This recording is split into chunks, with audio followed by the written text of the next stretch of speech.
Ассаламу алейкум қыздар, қалдарыңыз қалай? Бүгін осындай керемет, дәмді болып шығатын шоколадный торт жасаймыз. Барлығы қолжетімді заттардан жасалады. Туған күндерге дастарханға жасауға керемет торт шоколадный. Енді осыны жасау жолын менімен бірге көріңіздер. Видеоның соңына дейін. Жұмыртқамызға шым-шым тұзымызды саламыз. Қантымызды саламыз, болмаса сахарный пудра қолдануға болады. Осылай қол венчикпен араластырып аламыз екі массаны.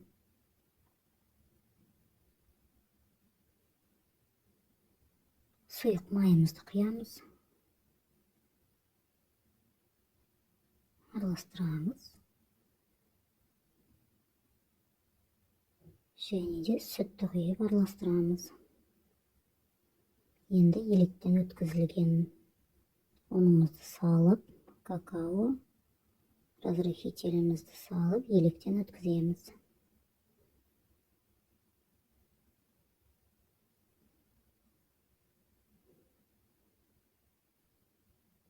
Құрғақ массамызбен сұйық массамызды араластырып аламыз жақсылап.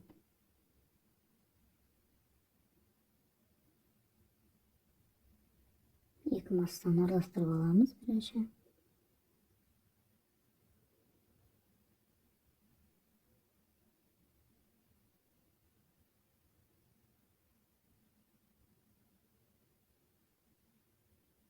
Түйірін кетіріп, бір текстетіп араластырып аламыз.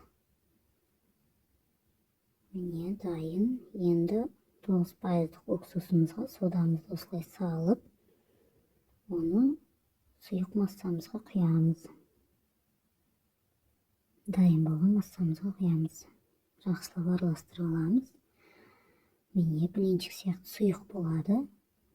Осылай қызып тұрған табада астын пәситіп, блинчик сияқты құйып пісіріп аламыз. Табада, сковородкада болмаса. Мен бір жарым ожау дейді бір жерлерде шөміш деп айтады. Бір жарым шөміш құйдым тестамыздан. Қақпағын жауып, астын пәсейтіп пісіреміз 5 минутқа. Буланып кетсе, осылай қақпағын сүртіп тұруымыз қажет міндетті түрде. 5-6 минутқа пісіріп алып отырамыз осылай. Мына екінші қожымыз. Қазір сіздерге қалай болатынын көрсетемін. Қақпағын жауып, міне осылай буланғанын сүртіп тұрамыз. Бетінде андай тесік-тесіктер пайда болады. Келесі бетін аударып, қолдарыңызға жабыспаса ала беруге болады. Уже дайын деген білдіреді. Қолға жабыспаса келесі беті. Осылай бүкіл қорждарымызды пісіріп алдым мен.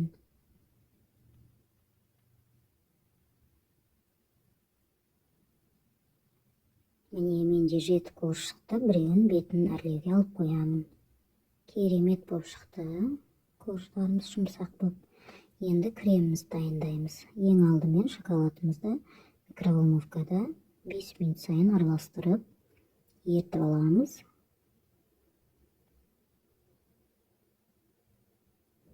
Міне менікі еріп дайын болды, шетке алып қоямыз салқындатуға. Қаймақ 30% бірінші саламыз. Сахарный пудра болмаса қант. Сіздерде миксер болмаса қол венчикпен жасай беруге болады. Қолдануға болады қол венчикпен араластыруға. Жақсылап араластырып аламыз екі массаны. Енді какаоны саламыз.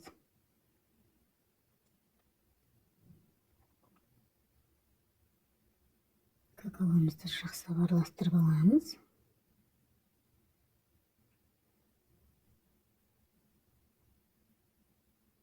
Жаңағы ертілген шоколадымызды 2-3 бөлікке бөліп, кішкене-кішкенеден құйып араластырып тұрамыз. Бәрін бірден құймаймыз шоколадтың. Осылай бөліп құйып араластырамыз. Қол венчикті қолдансаңыздар болады.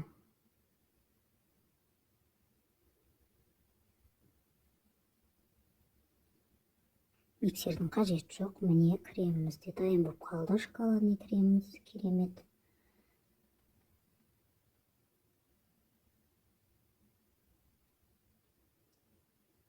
Дайын креміміз. Енді корждарымызды жинаймыз. Мен су мен қантты араластырып пропитка жасадым. Корждар кішкене жұмсақтау болсын деп.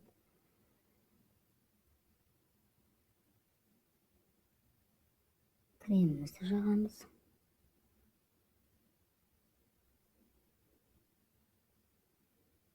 Кремімізді осылай тегістеп аламыз.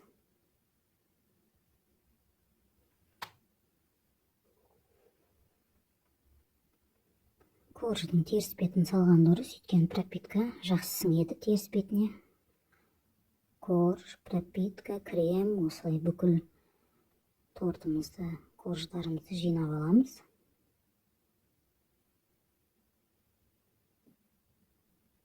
Кальций қолдансаңыздар да болады. Болмаса қажетте жоқ кальцийны қолданудың. Міне соңғы коржымыз.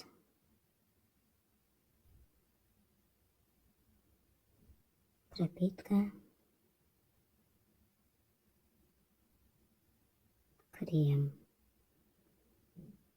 Енді жан жақтарына да жағып аламыз кремді, айналасы шетіне де тегістеп.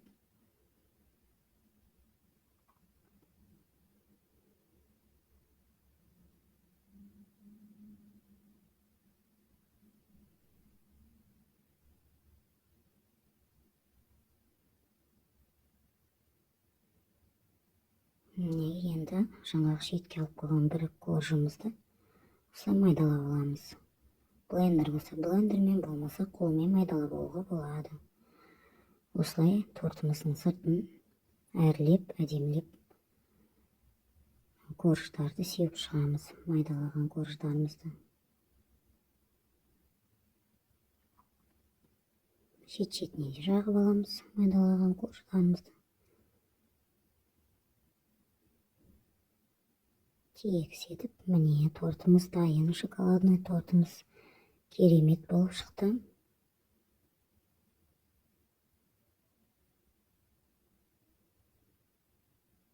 Дастархан сән келтіретін, туған күнді тойлауға арналған шоколадный торт. Керемет болып шықты. 3-4 сағатқа қойып қойсаңыздар да болады. Мен сразу кестім. Міне, қараңыздар, қандай керемет. Қолжетімді заттардан шоколадный, дәмді, әдемі торт жасауға болады. Видео ұнаған болса, каналыма тіркеліп, лайк басып, комментарий жазып отырыңыздар, қыздар.